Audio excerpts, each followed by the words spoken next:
Vas-y, Je te dis pas quand on commence, puisqu'on a déjà commencé. bien Alors, sûr. c'est quand même assez incroyable ce qu'il se passe, puisque c'est une discussion entre guillemets en direct, puisqu'elle n'est pas du tout préparée comme toutes les discussions. Mais là, en fait, pour tout vous dire, on suivait le live de la chaîne Geek du coup de Mathéo, et, On embrasse. qu'on embrasse bien évidemment. Il regardera pas la vidéo, puisque lui-même doit faire un récap alors qu'il est, enfin en tout cas le préparer avec Sacha.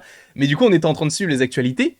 Et là, ils sont en train de parler de Spider-Man Freshman Year, du coup, le nouveau programme d'animation Marvel qui, je crois, arrive en 2024. Alors, on n'a pas de date précise pour l'instant, mais si on a des informations, de toute façon, on est sur Twitter, donc on vous le dira en temps réel. Et je suis bien évidemment accompagné du petit Anto. Comment est-ce que tu vas, BG?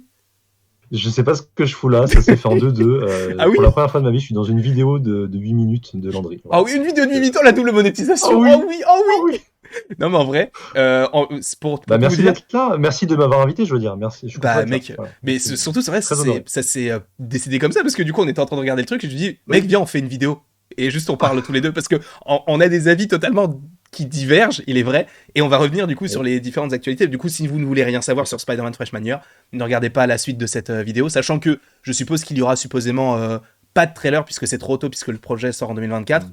On a eu déjà des images de ce à quoi ça devrait ressembler, et je vais vous montrer du coup tout ceci, puisqu'on est totalement sur Twitter, et on va Oh remonter le du coup au stream tout deck. début. Oh, le Stream Deck, c'est la meilleure invention du siècle. Ah, je suis dans une vidéo stream Oh deck, oui, c'est oh trop la vidéo bien. Stream Deck en 8 plus de 8 minutes. Du coup, on a déjà eu les images de I Am Groot, donc n'hésitez pas à aller sur la chaîne si vous voulez aller voir un petit peu ce que je vous ai proposé en termes de réaction. Je vais d'ailleurs faire la petite. Voilà, ah, bah, c'est toujours traduit en français, mais c'est pas écrit en français. Ah si, du Alors coup, juste, je précise juste 2 secondes, je suis bien sûr, désolé, j'ai pas mon micro, enfin j'ai pas installé mon micro, du coup le son doit pas être on foufou, t'entend très mais bien. c'est En vraiment fait, parce on qu'on t'entend s'est comme fait ça à d'habitude, hein. l'arrache, hein. On t'entend comme Ok, d'accord. d'habitude, donc ça ne pose aucun problème. Non, j'ai pas Du embêté. coup, Freshman Year, donc, est le programme suivant, et Jeff Trammell dit qu'il est un grand fan de la série Spectacular Spider-Man. Donc je suppose que Jeff Trammell s'est occupé du Ouais. coup, enfin s'occupe actuellement de la série Spider-Man Freshman Year. Toi qui as regardé cette série et qui l'apprécie particulièrement, qu'est-ce que tu peux en dégager déjà comme première idée? Bah, alors c'est une très bonne référence, parce que Mhm. Spectacular Spider-Man est une série qui s'intéresse aux premières années de Peter Parker dans le canon de cette série-là, c'est-à-dire que c'est le début, il a 15-16 ans, il découvre ses premiers vilains, enfin, du coup c'est en soi ici la référence qu'il fallait citer. Maintenant, le gars en question, je le connais pas, donc je Oui. sais pas de quoi il est capable, je sais pas si c'est juste pour alpaguer les fans hardcore qui existent dans l'univers de l'animation pour Spider-Man, ou si c'est juste histoire justement de les rassurer sur le fait qu'ils vont prendre plutôt une direction qualitative et non pas une direction purement marketing comme c'était le cas avec les dernières séries d'animation. Mhm. Donc, à voir. Putain, mec, je suis à la fois excité et tellement content de faire ça avec toi. Mais Je c'est ce suis que trop j'allais content. dire. Je suis J'ai trop l'impression content. d'être dans un agité, c'est un truc de fou. Et du coup, on continue avec les premières images parce qu'il y a beaucoup d'infos, Ouais. hein. On parle de Charlie Cox, tout ça qui reviendrait. C'est déjà rien que pour ça, moi je veux, d'accord. Mais du coup, premier regard sur Peter Parker, donc il ressemblera à ce petit bonhomme, sachant qu'on avait déjà eu des premiers visuels. Alors je savais pas si c'était officiel ou pas, mais vous aviez du coup le logo de Spider-Man Freshman Year avec une partie qui était avec justement cette tête là où il sourit. Bon, je sais pas ce que t'en penses visuellement. Du coup, déjà, on sait que ça change de I Am Groot qui est très 3D et de What If qui est 2D 3D. Là, on est clairement sur de l'animation en 2D, clairement. Je sais pas, toi, en fait, Bah, je dis ça, mais tu ça a suis été même, confirmé. tu regardes même pas. Du coup, bah, en fait, vu qu'on voit les animations, alors peut-être qu'il y aura du relief et tout, mais visiblement, là, ce qu'on Ouais, voit, ouais. c'est de la 2D. Alors, ça n'a pas été confirmé, en tout cas, je le vois pas là actuellement. Mais, euh, mais du coup, toi, Bah est-ce que 2D, moi t'es. Ouais. ouais, ça me plairait bien. Alors après, moi par exemple, tu vois, j'avais beaucoup aimé les séquences de entre guillemets comics dans Spider-Man New Generation, enfin Mhm. Into the Spider-Verse. Tu sais quand on voit Peter Parker dans les pages de comics que Miles Morales est en train de lire. Donc si c'est un truc un peu comme ça, en vrai, moi je trouverais ça assez intéressant visuellement, hein, si on parle juste du visuel. Oui. Si c'est en 3D, pourquoi pas. Et le chara design de ce Peter Parker là, je trouve que, bah alors c'est pas original ce que je vais dire, mais je crois que Mathéo en a parlé, mais il se rapproche en effet pas mal des dessins de Steve Ditko, donc le co-créateur de Spider-Man. C'est important de le rappeler, c'est un nom qui est trop souvent oublié, alors il a vraiment participé à 100% quoi, à la création du personnage avec Stan Lee. C'est juste que Stan Lee aimait beaucoup se mettre en avant. Mhm. Et visuellement, je vous invite à regarder quelques images sur Google. Vous tapez Steve Ditko Spider-Man. Il a un style très académique. Le personnage est très carré. Il a ce côté un peu vieille école avec le look des années 60 des étudiants de l'époque et les lunettes rondes. Et là, c'est un petit peu vers quoi ça tend, même si c'est un peu plus modernisé. Donc en vrai, pourquoi pas. Maintenant, voilà, j'attends de voir exactement de quoi il retourne avec les Sachant premières que, vidéos. petite breaking news, entre guillemets, je continue à suivre du coup Oui, moi j'ai voilà. arrêté, hein, parce que du coup, Bah là, du coup, il y a voilà. une annonce. What If saison 2 arrivera début 2023. Donc pas en 2022. Mm. Bon, on verra s'il y aura vraiment quelque chose fin d'année 2022 autre que les special, pas les special Mm. look, mais les special edition, j'appelle ça comme ça, mais du coup les gardiens et Werewolf by Night, donc on verra. Du coup, il y a d'autres choses plutôt intéressantes, puisque on a du coup un visuel du costume qui est très, comment on peut dire ça, fait maison, on va dire, Mhm. homemade, comme on dit dans le jargon. Tu Euh, montres lequel de costume parce qu'ils en ont montré d'autres juste après. Là, c'est le rouge, et avec, tu sais, avec le t-shirt un peu de football américain bleu. Ah ok, d'accord. Ok. Donc en vrai, moi j'aime bien, ça fait très artisanal avec la bonbonne qui est dans son dos et tout. Alors après, est-ce qu'on est sur une version qui est totalement connectée avec celle de Tom Holland? Visiblement, vous allez voir qu'en vérité, il y a très peu de chances pour que ce soit le cas, mais il y a des questions qu'il faudra se poser et on fera des vidéos notamment plus tard parce qu'il y a des choses Ah très oui, très oh oui, les intéressantes. Oh oui, vidéos. oh oui. Restez connectés, ça arrive. Mais du coup, voilà, on a ce petit visuel de costume. Mais ce qui m'intéresse beaucoup, c'est que là, on a d'autres de ses potes. Alors, si je ne dis pas de bêtises, et de toute façon, ça sera écrit juste au-dessus, on a Harry Osborn, Amadeus Cho ou encore Mhm. Nico Minoru. Alors, c'est là où ça me pose peut-être un petit problème concernant le MCU, c'est que on a Harry Osborn. Et Harry Osborn, par rapport à ce qui se passe dans No Way Home, j'ai pas l'impression que les Osborn, les Oscorp, enfin, et Oscorp et tout, ce soit canon, tu vois, par rapport à ça. Donc, Ah est-ce qu'on est bah non, sur c'est pas une. possible. En vrai, maintenant qu'on a X-Men 97, maintenant qu'on a What If et qu'on sait qu'il y a différents univers, est-ce qu'on ne serait pas uniquement sur un programme qui serait vendu comme un programme Marvel Studios, mais qui ne soit pas forcément canon avec le reste du MCU qu'on est actuellement? Ça peut rester possible. Oui, oui, bah après, de toute façon, je pense que la dernière série en date Spider-Man, donc qui s'appelait juste Marvel Spider-Man, il me semble qu'elle est terminée. Donc en vrai, ils cherchent peut-être simplement à remplacer la série par une autre, et en vrai, sans que ce soit canon avec ça. Par contre, il me semblait en effet avoir vu des déclarations à une époque comme quoi ça se situerait entre certains films. Alors c'était peut-être juste des rumeurs, il n'y avait pas eu de confirmation officielle, ce qu'on a eu ce soir du coup. Mais en effet, par rapport au costume, par rapport à même ce qu'on y viendra juste après, la galerie de méchants, même Harry Osborn, comme tu dis, c'est clairement pas, ça a pas l'air d'être dans le même univers que le MCU. Hmm. C'est pas pour me déplaire, hein, on va être honnête. Alors, juste. Même si moi, voir Harry Osborn en footballeur américain, là, parce qu'apparemment ce serait celui qui était à sa gauche, bon, j'espère qu'ils vont pas trop changer le personnage non plus. Donc on verra. Juste petite précision, il y a beaucoup de trucs qui tombent là actuellement.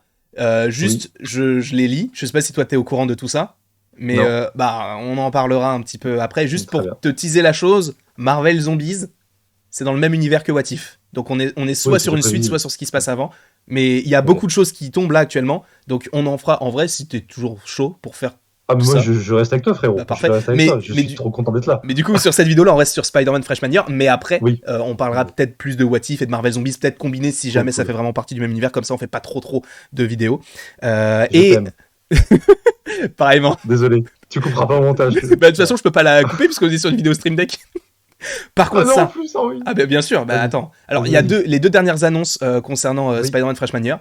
Premièrement, Charlie Cox revient oui. dans le rôle de Daredevil dans la série d'animation. Avec un costume très noir, avec un petit peu de bleu et du rouge, mais plus noir Mhm. que toutes les autres couleurs. En vrai, je sais pas vraiment où ils vont avec Daredevil, mais je kiffe de fou. Ah, j'adore, Tu j'adore. connais le costume noir de Daredevil? Du tout, du tout. Je sais pas si toi tu connais. Bien sûr. Alors, tu permets juste 2 Ah secondes, mais mec, je mais lève ça pour donne-nous, répondre à étale ta science, bien sûr. Oh non, il va nous sortir un comics, oh il va nous sortir un comics, ah oui, ah quel plaisir.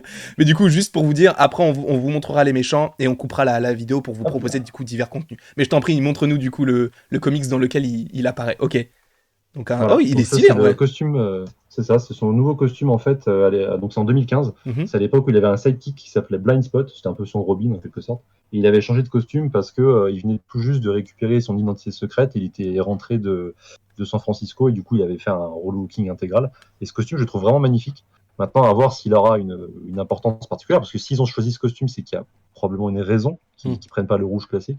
Donc à voir ce qu'ils vont en faire. Ce Bien sera sûr. sans doute pas lié aux comics, hein, de toute façon. Non, et même peut-être du coup, comme on l'a dit, pas forcément lié au MCU, sachant que là, bon, ils en parlent pas forcément, mais je crois qu'il y avait aussi Doctor Strange. Strange qui était mentionné, je crois, si je dis pas de Ouais, bêtises. dans un tweet, je l'ai vu passer. Ouais. Ouais, donc bon, on vous confirme, enfin, souvent, je pense que Mathéo vous confirmera tout ça. Et là, du coup, concernant les méchants, donc on a pas mal de méchants que je ne connais pas, mais déjà, premièrement, on Mhm. a le Docteur Octopus qui fait très, pour le coup, très comics accurate avec son costume vert Ah oui, et jaune.